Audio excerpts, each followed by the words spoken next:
Chicken பள்ளிப்பாளையத்தை என் ஸ்டைல்ல செஞ்சு பாருங்க. டேஸ்ட் சும்மா அட்டகாசமா இருக்கும். இதை செய்ய வெறும் 10 பொருள் இருந்தா போதும். எந்த ஒரு மசாலாவும் தேவையில்லை. ஒரு கடாயில முதல்ல கொஞ்சம் எண்ணெய் ஊத்திக்கோங்க. கொஞ்சம் சோம்பு, கொஞ்சம் கருவேப்பிலை, கொஞ்சம் வரமிளகா. இந்த வரமிளகா போடும் பொழுது மட்டும் அதோட விதைகளை எடுத்துட்டு இந்த வரமிளகாவை போடுங்க. இந்த வரமிளகா கொஞ்சம் ஆயில்ல நல்லா வறுபடணும். இந்த மிளகா இந்த ஆயில்ல நல்லா வறுபட்டாதான் இந்த காரம் சிக்கன்ல நல்லா இறங்கும். இந்த மிளகா கொஞ்சம் வறுபட்டதுக்கு அப்புறம் இது கூட கொஞ்சம் சின்ன வெங்காயத்தை சேருங்க. இந்த சின்ன வெங்காயம் நல்லா வதங்கினதுக்கு அப்புறம் இது கூட கொஞ்சம் பச்சை மிளகா, கொஞ்சம் இஞ்சி பூண்டு விழுது, கொஞ்சம் மஞ்சத்தூள், கொஞ்சம் உப்பு. இதை போட்டதுக்கு அப்புறம் உடனே சிக்கனை போட்டுருங்க. இந்த சிக்கன் குக் ஆகும் பொழுது நிறைய தண்ணி வெளியே வரும். இந்த சிக்கன் கம்ப்ளீட்டா ட்ரை ஆகிற வரைக்கும் கொஞ்சம் வெயிட் பண்ணுங்க. இந்த தண்ணி கொஞ்சம் ட்ரை ஆகிற வரைக்கும் சிக்கனை லைட்டா கிளறி விட்டுட்டே இருங்க. இந்த சிக்கன் ஒரு பக்கம் ட்ரை ஆகட்டுங்க. அதே சமயம் இன்னொரு பேன் எடுத்துக்கோங்க. கொஞ்சம் நெய் ஊத்திக்கோங்க. கொஞ்சம் திருவண்ண தேங்காய் எடுத்துக்கோங்க. இந்த நெய்யோட போட்டு நல்லா கோல்டன் ப்ரௌன் ஆகிற வரைக்கும் லைட்டா வறுத்து இந்த சிக்கனோட சேர்த்து சாப்பிட்டு பாருங்க. அவ்வளவு அருமையா இருக்கும். எல்லாரும் இந்த பள்ளிப்பாளையத்துக்கு தேங்காவை நீட்டா வெட்டி போடுவாங்க. ஆனா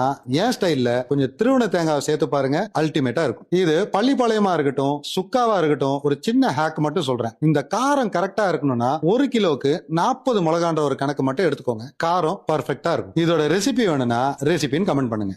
நீங்க ரெகுலரா பண்ற முட்டை சாதத்தை நான் சொல்ற மாதிரி பண்ணி பாருங்க. டேஸ்ட் அல்டிமேட்டா இருக்கும். நம்ம வீட்ல எப்பயுமே தக்காளி கார சட்னி பண்ணுவோம். அந்த தக்காளி கார சட்னியோட நான் சொல்ற இந்த 2 இன்கிரிடியன்ட் ஆட் பண்ணுங்க. இன்னும் டேஸ்ட் பெட்டரா இருக்குங்க. ஒரு 2 முட்டை எடுத்துக்கோங்க. இந்த தக்காளி சட்னி மேல அதை உடைச்சு ஊத்திக்கோங்க. ஊத்திட்டு ஒரு 2 நிமிஷம் கழிச்சு அதை ஒரு பெரட்டி எடுத்து வச்சுக்கோங்க. இந்த பெரட்டின அந்த முட்டை தக்காளி தொக்கோட கொஞ்சம் ரைஸ் எடுத்து போட்டுக்கோங்க. கொஞ்சம் கரம் மசாலா போடுங்க. கொஞ்சம் மிளகுத்தூள் போடுங்க. ஒரு கிளறுங்க. உங்களோட முட்டை தக்காளி சோறு ரெடி. இந்த டிஷ்ஷோட ரெசிபி உங்களுக்கு வேணும்னா ரெசிபின்னு கமெண்ட் பண்ணுங்க.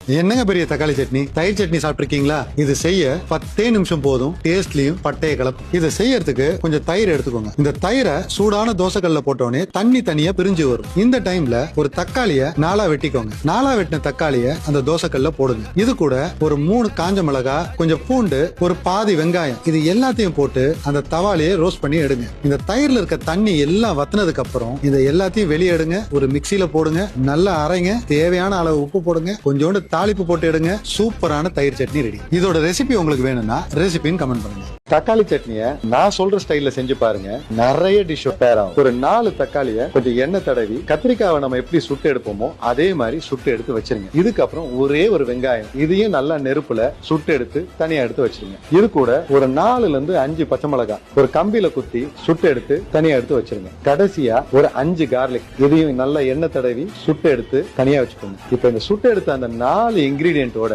கொஞ்சோண்டு கொத்தமல்லி, கொஞ்சோண்டு புளி, கொஞ்சம் உப்பு, இதை போட்டு மிக்சில கொஞ்சமா தண்ணியை ஊத்தி அரைச்சி எடுத்துருங்க. சூப்பரான தக்காளி சட்னி உங்களுக்கு ரெடி. இந்த ரெசிபியோட லிங்க் வேணும்னா ஜஸ்ட் ரெசிபின்னு கமெண்ட் பண்ணுங்க.